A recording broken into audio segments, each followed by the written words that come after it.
Week 1 of Bendy and Strong is officially done, so thank you to everyone who joined, and for those who didn't get a chance to sign up, there's always next time. Today's video is going to recap one of the key points that we talked about in week 1 of the course, which is progressive overload and how that applies to people with Ehlers-Danlos and hypermobility when strength training. Progressive overload is a pretty common sense idea. It's this idea that we need to make things a little bit more challenging over time if we want to progress at them. For example, adding more weight to the exercises that you're doing, or if you're running, going for a little bit longer or a little bit faster, or basically that principle applied to anything that you're doing. Progressive overload is also one of the fundamental essential keys to training. And like all of the rules of training, this is something that we have to adhere to with Ehlers-Danlos. If we want to progress, we need to apply progressive overload. But the way that we approach this might look a little bit different and sometimes even a bit counterintuitive. When it comes to progressive overload for strength training with hypermobility and Ehlers-Danlos, there's two key points that I want to make really clear that are super important for us to take into account. First point is that we need it. So not just for our strength training in the gym, but also for our rehab exercises.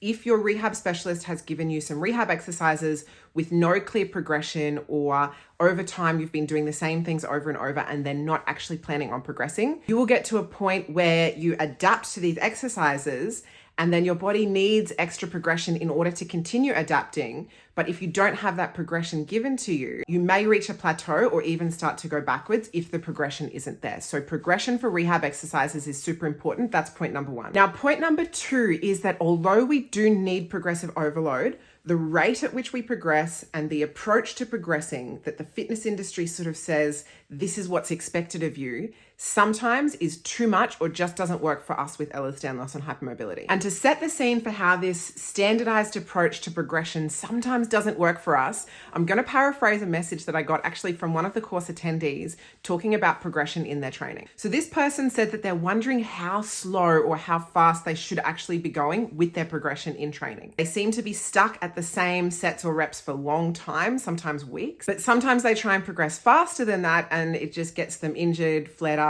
or inflamed. This person also said that when they do compare themselves to other non-Ehlers-Danlos, non-hypermobile people, it feels like they're slacking. So they're caught between this feeling of, I'm slacking off, I'm not progressing hard enough, but then when they do progress harder, that's when they get injured or flared up. This is a message that I've received from a few different people, very similar ideas, and there could be a few different things going on here.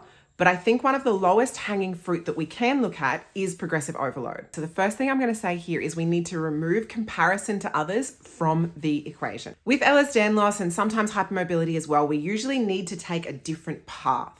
But that doesn't mean that we can't arrive at the same destination or achieve the same or even better results. Progressing too aggressively is probably one of the most common roadblocks I see for people with Ehlers-Danlos and sometimes hypermobility in the context of strength training and just exercise in general. Because yes, it is important that we progress, but the idea is that we want to be doing this for a long time, right? If we're adding a kilo each week, just 1 kilo each week, over 3 years, that's going to add up to a lot more than if we go from week 1 to week 2 trying to add 30 kilos and hurting ourselves or flaring ourselves up and stopping the exercise altogether. It might feel like you're barely moving or just crawling, but over time, you're going to look back and think, wow, that actually made a difference. Now, on this point, there's more ways to progress than simply adding weight across all of the exercises or all of the sets and reps within a session. This is the standard approach that I see a lot of strength coaches make. Let's add, if you've got 3 sets of 5 on squats, we're going to add 5 kilos each week across all sets and reps. But with EDS and sometimes hypermobility, this can be too much. So there are other smaller progressions that we can make. So yes, we can increase the weight across all sets, but we can also increase the weight just in one set. So if we've got these 3 sets of 5, let's say we're doing 20 kilos, 20, 20, 25. Or 20, 20, 22.5. If the weight jump is too much, or if we're trying to build up to having a bit more endurance with an exercise, we can think about increasing the reps. So instead of 3 sets of 5 at 20, we could do 3 sets of 6. And now if increasing the reps across all 3 sets is too much, we can think about 5 reps at 20, 5 reps at 20, 6 reps at 20. Then the next week, we could do 5 reps, 6 reps, 6 reps, until we work up to doing 6 for all of the sets. Another thing we can do is add in an extra set. So 20 kilos for 5, 20 kilos for 5, 20 kilos for 5, and an extra 20 kilos for 5. We can increase the complexity of an exercise or make it more challenging. So with these 3 sets of squats at 20 kilos, we might add in a pause at the bottom of the reps. Or we could try slowing the tempo down really intentionally, and that makes it more challenging.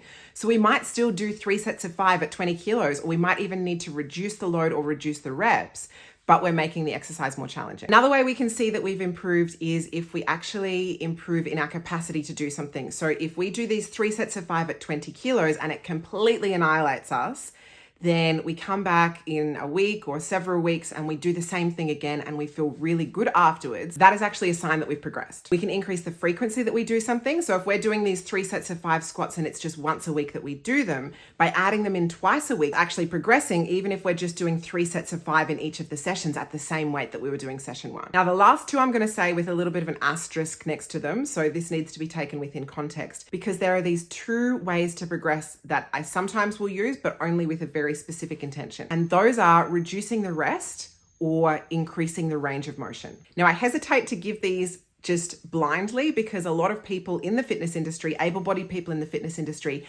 love to do this. They love to say, let's go no rest, let's do a superset, or we're going to go all the way down to the floor. And these are 2 high-risk behaviors for people with Ehlers-Danlos and sometimes with hypermobility as well. We need enough rest to do the exercises safely, and we should not be pushing our joints until their absolute end range if we can't maintain tension throughout the whole movement. But for example, if you start out taking a huge amount of rest because that's all you can handle, and then over time you're able to reduce that down to a more manageable rest period, that's a sign of progression. Also, if you're trying to increase your endurance for a specific activity, for example, when I was doing my bodybuilding competitions, I could only walk for a short period of time at a time, but I needed to walk for my cardio. So what I did was short bursts of this safe amount of walking. And then over time, I brought the rest periods closer and closer so that I was doing a longer period of walking in one. But what I'm saying here is that we don't want to do these boot camp style workouts, go, go, go, because that is actually contraindicated for people with EDS and hypermobility. Now, the other one I mentioned is increase the range, and this has to be within a specific context as well. For example, if you're doing squats and you cannot get anywhere close to full depth, which is hip crease below the knee, we're not going all the way down to the ground, just so that our thighs are below parallel. If you really struggle with that depth because of instability at the bottom, pain at the bottom,